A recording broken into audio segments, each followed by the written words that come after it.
Halo Sobat Jelata, bertemu kembali di channel Investor Jelata. Kali ini saya akan sharing tentang sebuah emiten ya yang berjualan jamban ya, sesuai judulnya, alias berjualan toilet, tetapi memberikan dividen yield yang tinggi ya, dividen jumbo ya, dan PBV-nya juga masih di bawah 1, PR-nya sekitar 7. Langsung saja, ini perusahaannya mungkin teman-teman sudah bisa tebak ya, adalah PT Surya Pertiwi Tbk dengan kode ticker SPTO ya. Dimana SPTO ini berawal dari CV Surya yang didirikan oleh Pak Marzuki Atmadireja ya. Beliau juga sampai saat ini masih ada SPTO sebagai komisaris utama ya, kalau tidak salah. Dan beberapa orang lainnya pada tahun 68 ya. Jadi CV Surya itu didirikan sebagai distributor tunggal untuk menjual produk-produk perusahaan Jepang ya, Toto Ltd. Lalu melihat hasil penjualan yang sukses tahun 77, Toto Ltd bekerja sama dengan CV Surya membentuk joint venture PT Surya Toto Indonesia yang juga melantai di bursa kita ya dengan kode ticker TOTO. Ya, jadi TOTO ini memproduksi produknya si Toto ya. Sedangkan kalau CV Surya itu tadi awalnya dia yang mendistribusikan ya, yang menjual.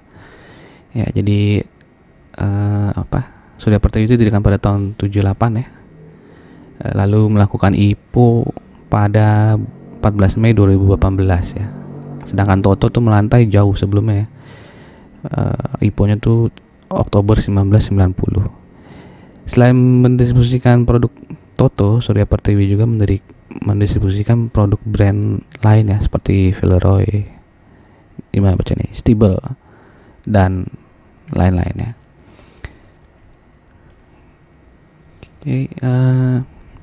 Tahun 2011 ya, SPTU ini mendirikan PT Surya Pertiwi Nusantara ya, dan juga perusahaan properti nih, Surya Graha Pertiwi ya, bekerja sama dengan PT Toto Indonesia. Oke, terus tahun 2015 melakukan land acquisition ya, tanahnya dipakai untuk mendirikan pabrik si Surya Pertiwi Nusantara tadi. Lalu tahun 2017 ya, first trial di pabriknya SPN ini, jadi memproduksi. Jadi sekarang selain mendistribusikan, dia juga membuat produknya Toto ya. Jadi mirip dengan si Surya Pertiwi apa tadi tuh, TOTO, Surya Toto Indonesia. Oke.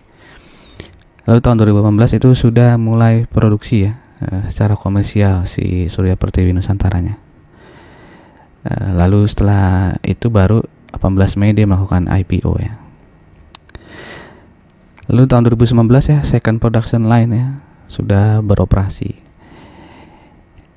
Nah, kepemilikan saham SPTO adalah 30%-nya itu dikuasai oleh PT Surya Paramita Abadi, 30% lagi PT Multi Fortuna Asindo, dan 40%-nya adalah masyarakat ya. Nah, ini seperti saudara ya antara SPTO dan Toto ya.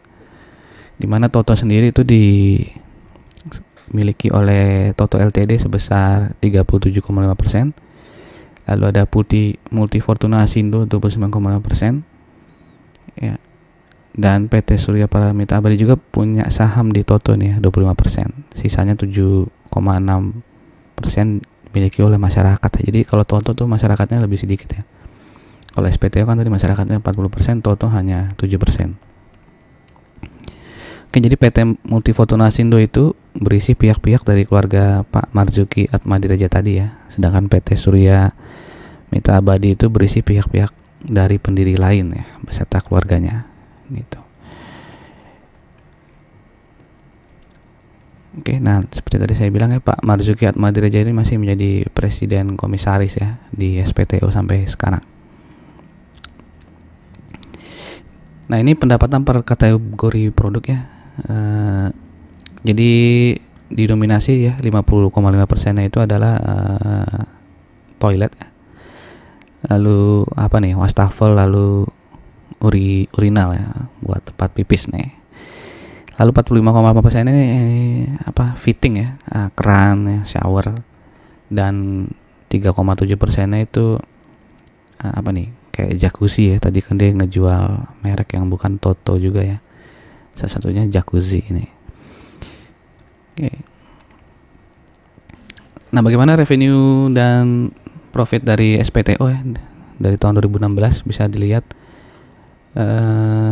ya, kadang turun ya, kadang naik, tapi selalu positif ya, selalu untung ya, net income-nya juga. Dimana tahun 2022 ini revenue-nya naik 11,9% dibandingkan tahun 2021, net income-nya naik 4% dibandingkan 2021 ya. 2021 net income-nya naik banyak karena di tahun 2020 nih net income-nya turun jauh ya, faktor pandemi lah. Lalu berarti sudah mulai penjualan normal kembali ya. Bisa dilihat revenue-nya tahun 2022 2,5 triliun ya. Sebelum pandemi kan tahun 2019 2,27 triliun ya. Jadi revenue-nya sudah kembali normal ya. Net income-nya juga sudah relatif sama dengan tahun 2019 ya. Lalu kalau dilihat per kuartal ya, di sini sampai Q422 ya. Ya, itu sudah membaik juga ya. Bisa dilihat kuartal 4-nya dibandingkan kuartal 4 2001 itu berarti naik 14% ya. Nah, kuartal 1 2003 seperti apa ya? Ini saya ambil langsung dari laporan keuangannya, di mana revenue-nya tuh naik ya 2,4%. Q1 2003 687 miliar, Q1 22-nya 671 miliar ya. Beban pokok pendapatan juga ya, bebannya itu turun 0,5%. Lalu beban usahanya naik 10,4%, tapi ini ya laba usahanya naik ya 9,31%. Jadi laba net income profit bersihnya itu naik ya 9,36% ya, menjadi 64 miliar yang tadinya di Q122 itu 58 miliar. Nah, kalau kita lihat lagi di laporan Q1 2023 itu ya, penjualan barangnya masih didominasi barang lokal ya. Ada barang impor 76 miliar ya. Lalu ada pendapatan sewa juga nih. Oke. Mungkin tadi yang perusahaan yang di properti tadi ini ya, pendapatan sewa nih. Ya, ini juga tadi yang Surya Pertiwi Nusantara ya. Jadi untuk mengurangi ketergantungan itu mereka membuat Surya Pertiwi Nusantara untuk memproduksi produk Toto ya, yang tahun 2018 tadi yang sudah mulai komersial. Nah, ini rasio-rasionya ya, PBV, ROE dan PER-nya bisa kita lihat. PBV di tahun 2012 ya itu 0,7. Lalu berdasarkan Q1 2023 kalau kita annualize itu PBV-nya 0,67 ya. Jadi gimana, masih bisa disebut under value menurut teman-teman ya.